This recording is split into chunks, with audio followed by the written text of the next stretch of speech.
Welcome back to my mental health and crime channel. My name is Huda London. This is for educational purpose only. This is the case of the Idaho 4. This picture that you're seeing is 1122 Kings Road.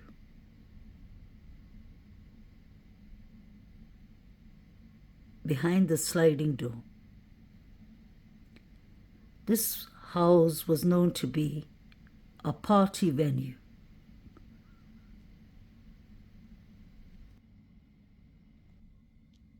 Today I'd like to talk about the rug element, the partying that was taking place at 1122 Kings Road for a reason. We've heard that DM wasn't sure if she was dreaming or not. We don't know if she was hallucinating. We don't know if she was on any kind of drugs or something that could have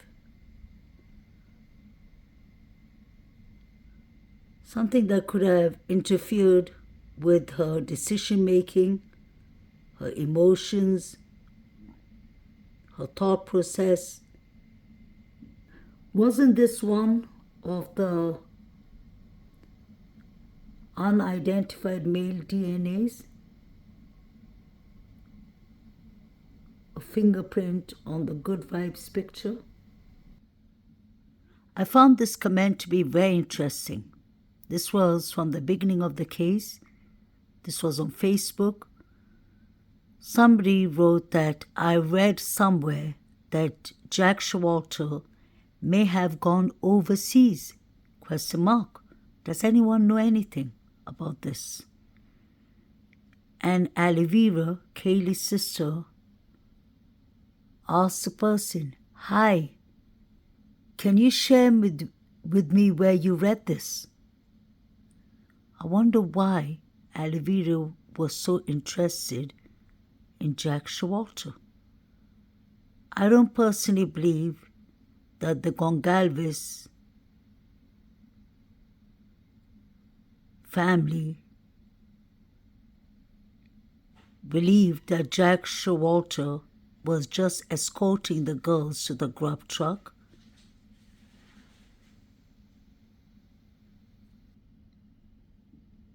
Schwalter was the only person who left town that night at 2 a.m. Did anyone see him leaving? Did he leave by himself? And why would he leave so late at night and drive 5.5 hours to Boise, Idaho? I'm sure he must have had a couple of drinks at the corner club.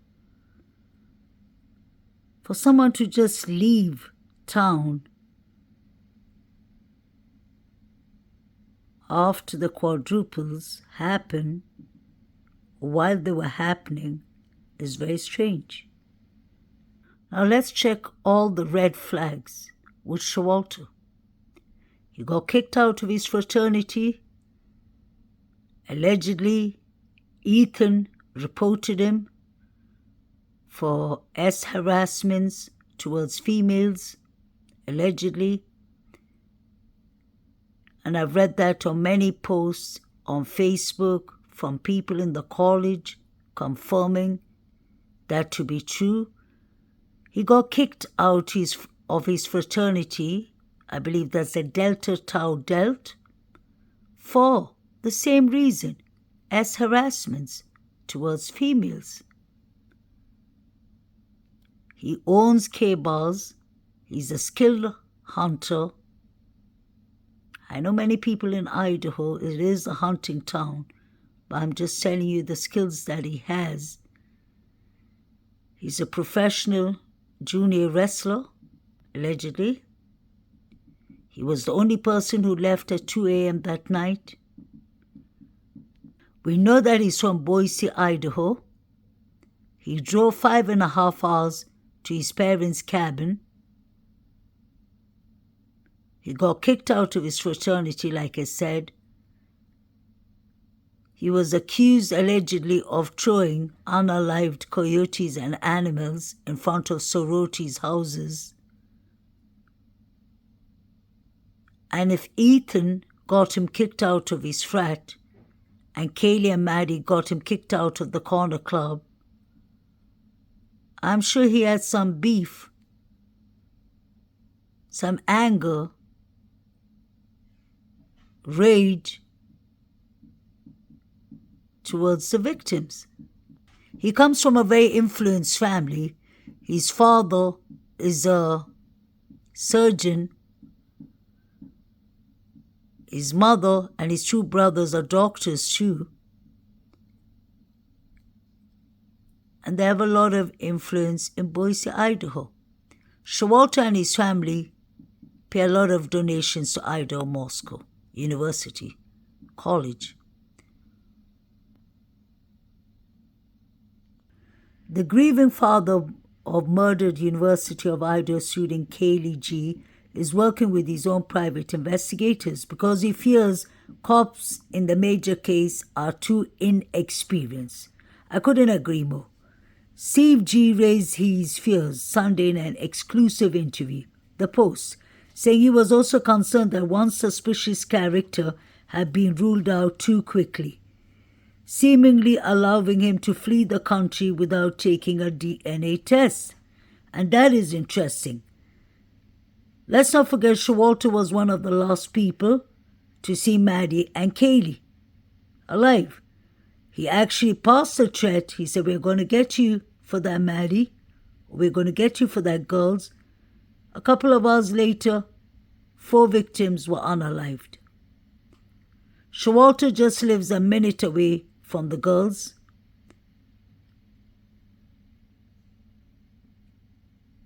A couple of months ago, he was arrested for misdemeanor. He was arrested for disturbing the peace and the neighborhood.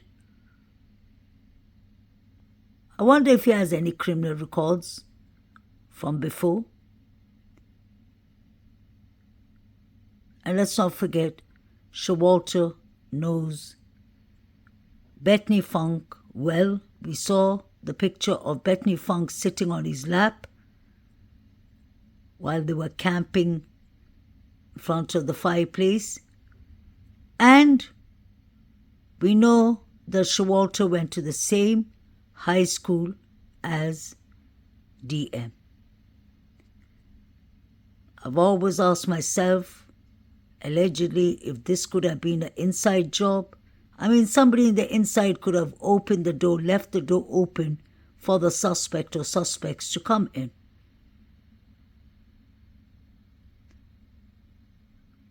Then we have Bethany Funk was allegedly at the Sigma Chi fraternity party, and a fight broke out there at 3:01. The police were called. I wonder why there's no report of that. This was an old clip that I found, and I feel that this is really, really interesting. And former Navy SEAL Jonathan Gilliam. Jonathan, welcome back to Wake Up America. So let's start with that. What conflicting means of death mean? Autopsy results are already out. The father of one of those students says the points of damage don't match. What does he mean by this, you think? Well, to tell you the truth, I don't know what this guy means. I'm going to take a little bit of a turn on this because this individual, Steven Gonzalez, I always butcher his last name. He's doing an interview. It seems like every 4 to 8 hours, and many of these different news agencies are putting what he has to say all over the airwaves, and they're not looking at the totality of the things that this guy says. He himself, not law enforcement, he says conflicting things constantly, and he says things that are very odd over and over again. I've worked a lot of different cases. I spoke to a lot of different law enforcement. In fact, one police officer who was a mayor of a town, in Springfield, and a 20-year police officer reached out to me yesterday and said he's never seen anyone that seemed like they have committed a homicide more than Mr. Gonsalves. Never seen anyone that seemed like they have committed a homicide more than Mr. Gonsalves. Now that's something when we're looking at his statements that he is consistently making to the media. So Gillian is a former FBI agent, retired FBI agent, and he was giving interviews quite a lot in the beginning. And I do kind of agree with him. There were things that only the suspect or suspects could have known that Steve was saying from the very beginning. I wonder if Steve and the other parents of these poor victims have more information about this case than we know. Says right here, he says that that nobody in the room, that it was fast and nobody suffered. Steve said that it was fast and nobody suffered. I remember that in the beginning, and I used to always wonder who was giving him this information. It was true early on the case. It was fast and nobody suffered. Could it be possible that the surviving roommates told him? Or is he just taking a wild guess? Or was it the coroner that told him? Steve seemed to have known a lot from the beginning when he said they didn't have to go to the third floor.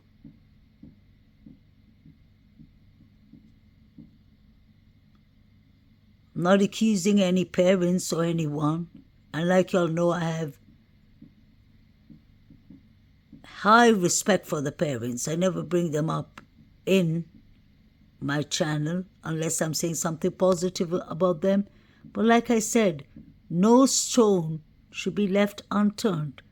And I believe Steve got this information from the coroner, most likely.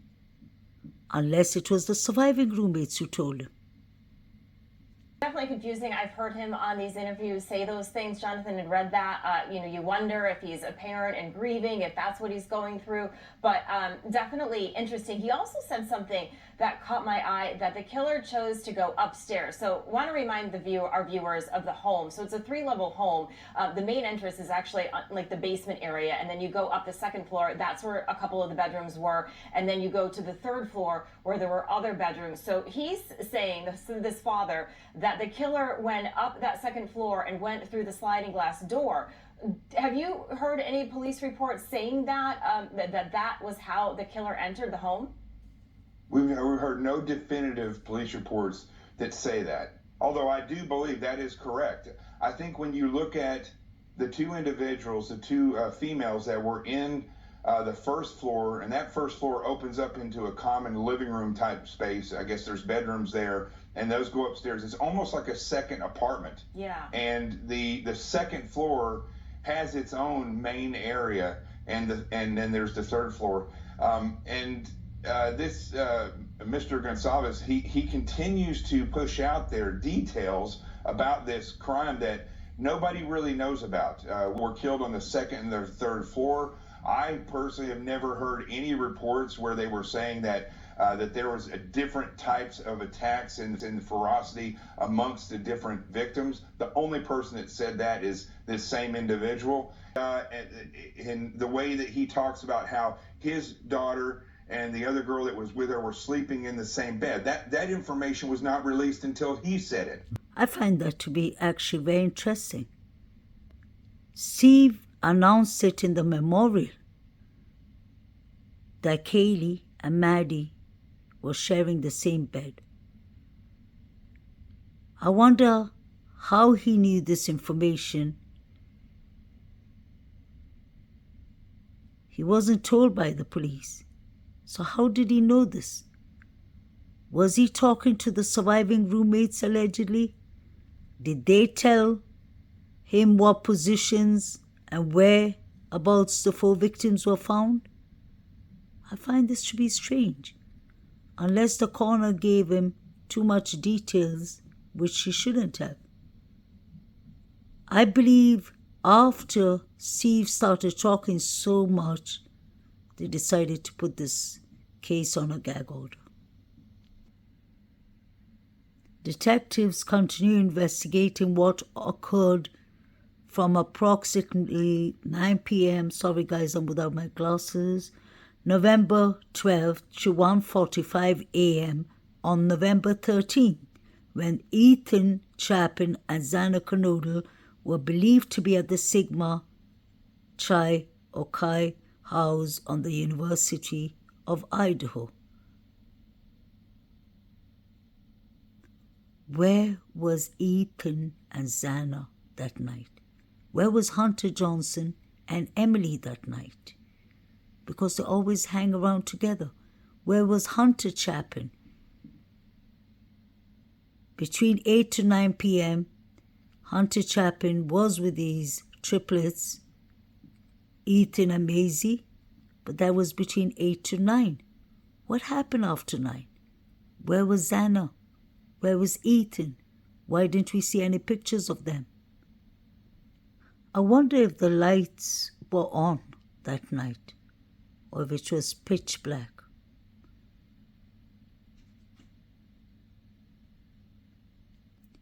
I wonder if this is DM's window.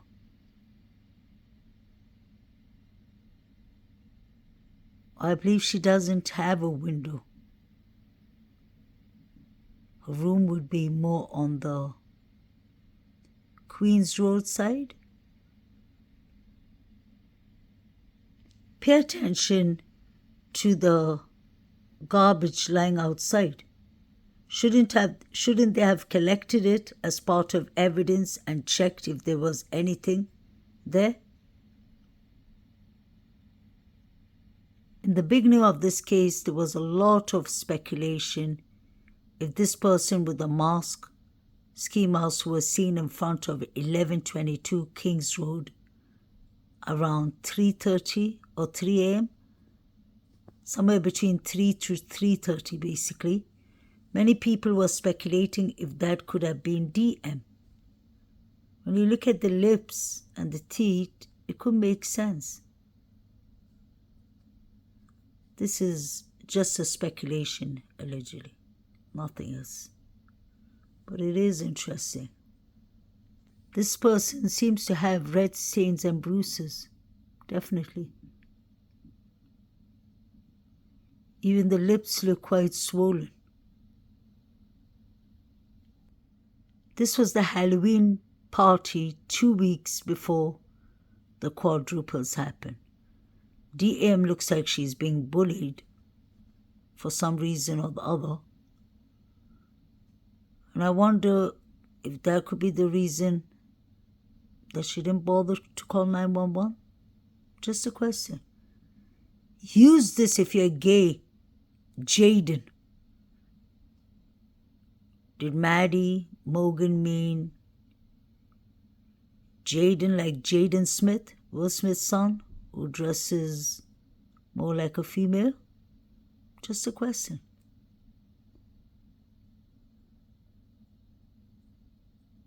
DM looks very humiliated, broken down, sad, possibly intoxicated.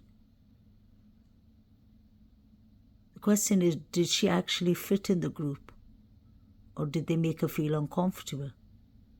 I wonder where Emma was that night.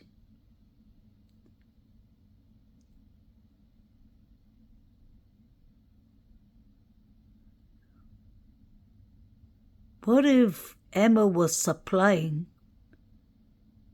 BF the rugs and taking a commission or something? In the beginning of this case, we heard that Maddie flushed down rugs worth $75,000. Did Emma and Demetrius come to take revenge? Because maybe some of the missing or some of the money was missing or all of the money was missing. Rugs is usually a motive. Money is usually motives. What if they did this to set an example to other people in the neighborhood not to mess with them?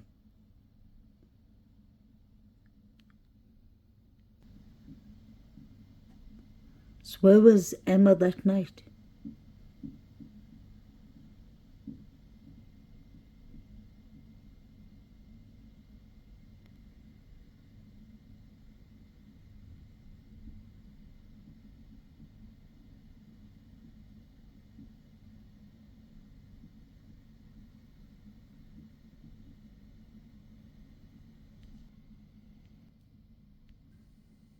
Many people were sending Bethany Funk Venmos and writing the word coke, cocaine, pills, etc. Could BF have been getting a rug supply from Emily and Demetrius? Is my question. And is that the reason that they did not call the police, 911, until 8 hours later? Did they have to clean up all this from their house before the cops could come? Riley Hilden paid Bethany Funk on June 21st, 2021. And he said, you can read that, C-R-A-C-K, and you'll know the next line. He said, leave it behind the railer's dumpster. I wonder if that is the same dumpster the young lad was standing and waiting for the white car with the sunroof to come along. Because he looked like he had his hands inside the garbage. Is that the pickup point? The dumpster behind the railings? The only reason I'm asking all these questions is to figure out why the surviving roommates never called 911. And why did Dylan call her father before 911? Like one of my subscribers said, was she lawyering up? Was she telling her dad to get her a lawyer? Wasn't her stepmother a paralegal? Bethany Funk paid Xana Canodal, 10th of July 21, butt implants. They're using all kind of foul language, but these are code languages, definitely. Could this be the Rayleigh dumpster? The guy mentioned put the cocaine, hide it behind the Rayleigh dumpster. The reason I ask is we've seen another guy that same night on the 13th of November, 2022, standing here, giving something to the car. I wonder if that was the white Hyundai Elantra that was being seen roaming around that night, driving around. Maybe it wasn't BK's car. This doesn't make sense. As soon as Maddie passes Jovito, and I believe his name is Aiden, with this yellow jumper and the cap, he puts his wrist next to his mouth, and I believe he's talking on his Apple Watch or something. Look at number 9, saying he's going to put Maddie to sleep. Everything was happening at the grub truck. Corner Club, and Banfield. I wonder if there was any issues between Maddie and DM and Xana and DM. This picture is taken on Halloween, 13 days before the unalivings. Could this have anything to do with that? Use this if you're GAY, Jaden.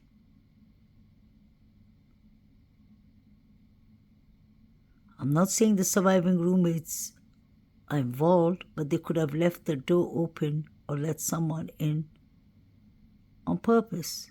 Maybe they were scared for their lives and they were told to open the door. Somebody had to have let them in. This video was on Dylan Mortison's social media, and then she deleted it, or she put it on private. It was taken at the Sigma Chi frat house. That is a K-bar. So that's the one on the right, but DM is carrying a large weapon herself. I've seen her with many different ski masks, pink, black, different colors, and this is not the first time I've seen her with a weapon in her hand. I wonder how many machetes were there, hidden in the house.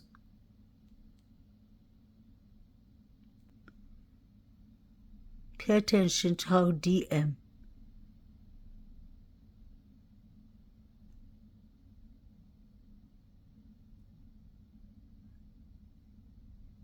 his faces. You hardly see her smiling when she's around Maddie for some reason, in my opinion. I really want to know what Jack Schwalter has inside his jacket. Please like, share, and subscribe. May the correct justice be served. Condolence to the families, and may the victims rest in peace.